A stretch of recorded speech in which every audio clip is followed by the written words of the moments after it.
Buat cewek-cewek, pernah nggak sih kalian ngerasa badan capek tapi nggak tahu kenapa mood bisa berubah dari semangat ke nangis cuma dalam 5 menit atau kamu udah jaga makan, olahraga tapi berat badan tetap ngeyel nggak mau turun-turun?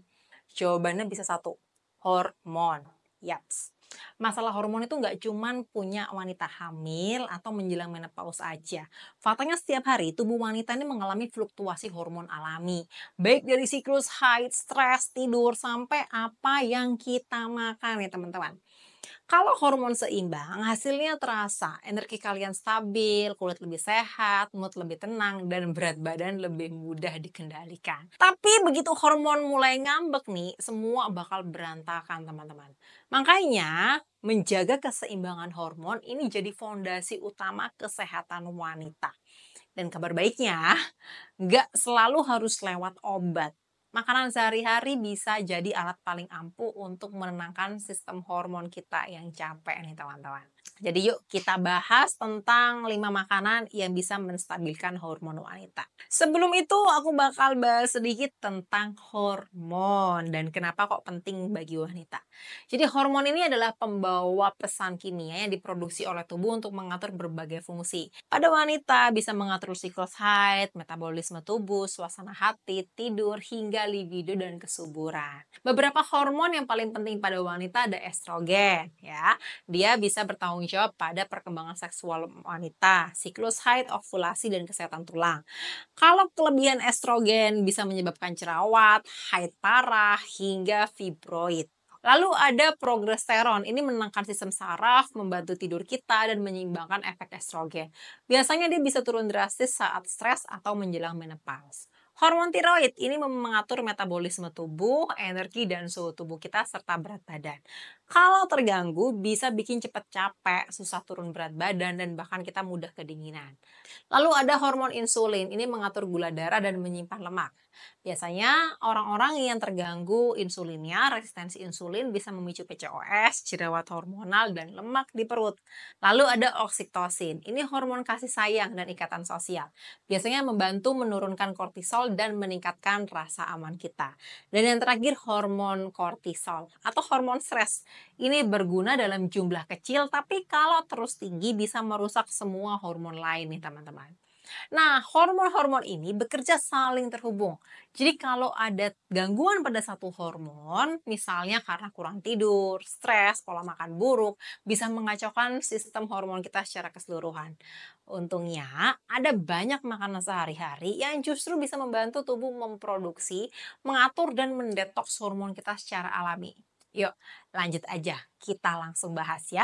Yang pertama, protein. Ya, kamu nggak salah dengar. Nggak cuman diet doang yang butuh protein tinggi. Wanita yang ingin menyeimbangkan hormonnya juga butuh protein tinggi nih teman-teman. Kenapa? Tubuh tidak bisa membuat hormon tanpa bahan baku. Dan bahan baku utama hormon ini adalah asam amino yang kita dapatkan dari protein. Jadi kalau kamu sering merasa lemas, mudah lapar, atau siklus haid berantakan, bisa jadi asupan proteinmu terlalu sedikit.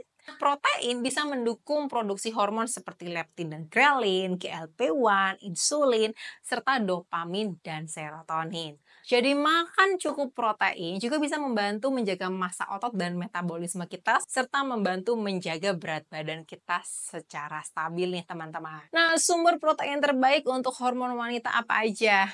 Ada telur utuh, ingat ya, telur utuh bukan cuma putih telurnya aja. Ikan kecil seperti sarden dan teri, ayam kampung atau ayam organik, tempe, tahu, edamame, yogurt, keju asli ataupun kefir, serta kacang-kacangan dan biji-bijian seperti biji almond, chia, dan biji labu. Biasanya wanita dengan siklus haid tidak teratur, ada jerawat hormonal banyak, dan PCOS itu sering kekurangan asupan protein bergizi, terutama saat sarapan. Jadi gantilah karbohidrat tinggi gula di pagi hari dengan sarapan tinggi protein untuk menstabilkan hormon sejak awal hari nih teman-teman. Yang kedua, sayur dan buah berwarna-warni nih. Sayuran dan buah bukan sekedar sumber vitamin aja, tapi ternyata juga pengatur hormon estrogen pada wanita, terutama keluarga Brassica, yaitu brokoli, kol, kale, sawi, dan kembang kol. Keluarga Brassica ini mengandung senyawa bernama indole 3 carbonicol, I3C, dan sulforaphane. Fungsinya apa? Sulforaphane ini bisa membantu mendetoksifikasi estrogen berlebih di hati agar tidak menumpuk dan mengganggu keseimbangan hormon kita.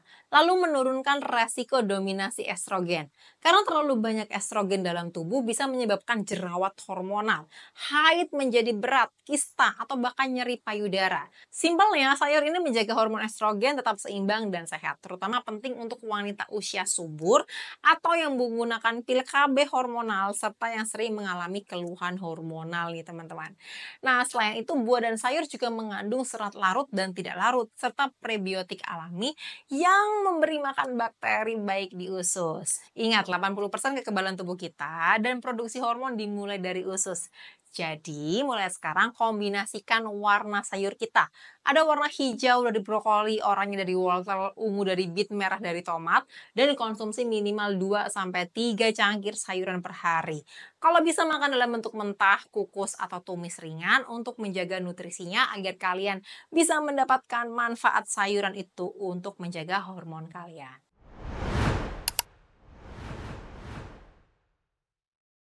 Yang keempat, serat ya, terutama dari sayur dan makanan utuh.